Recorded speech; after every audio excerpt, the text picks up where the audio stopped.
Bonjour, je ne suis pas Anonymous, je suis ni Légion, je suis moi-même. Je suis là pour vous parler de l'attaque Charlie Hebdo. Mes propos sont mes droits de liberté d'expression, je suis le seul responsable de mes dires. Ceci est un complot du gouvernement français. Je vais vous parler de quelques points. Numéro 1. Pourquoi deux personnes qui auraient fait comme par hasard le djihad auraient voulu attaquer la rédaction de Charlie Hebdo pour des caricatures du prophète Mahomet pratiquement 10 ans après? Numéro 2. Comment était-il au courant que le mercredi précisément vers 11h la rédaction du journal était tout réunie? Numéro 3. Comment ils ont pu se tromper de porte alors qu'ils étaient aussi bien renseignés sur l'heure et le jour? Est-ce pour brouiller les pistes? Numéro 4.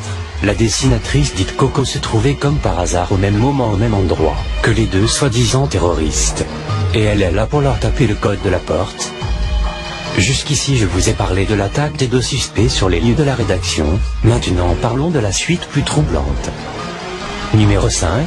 L'attentat aurait commencé à 11h50, en 3 minutes le journal 20 minutes est déjà au courant, puis en moins de 10 minutes après l'annonce sur 20 minutes, la chaîne télé est déjà sur place, ils ont eu le temps de grimper par les toits, pour tenter de filmer.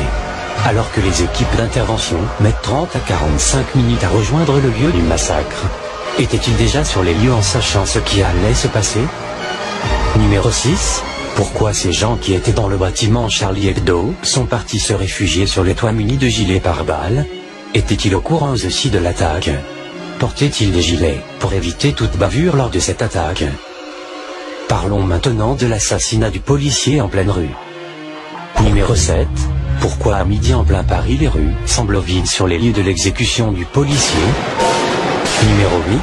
Qui est cette personne qui filme d'une fenêtre, comme s'il filmait une scène de cinéma, sans trembler, sans être apeuré, en filmant le tout début de l'arrivée des deux personnes jusqu'à leur remontée dans la voiture?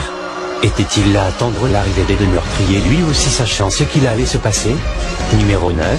Pourquoi autant de temps après l'attaque du siège du Charlie Hebdo seulement de policiers en vélo sont sur leur passage, sachant que quelque chose de grave était arrivé? Numéro 10. Lors de l'exécution du policier, à bout portant celui-ci appelle son assassin-chef. Pourquoi aucune trace de sang est aperçue après le tir à bout portant? Pourquoi une traînée de poussière apparaît comme si le coup avait été tiré au sol? Numéro 11. Avant de remonter dans la voiture, les deux meurtriers crient « On a vengé le prophète Mahomet, on a tué Charlie Hebdo ». Pourquoi? Savaient-ils qu'ils étaient filmés?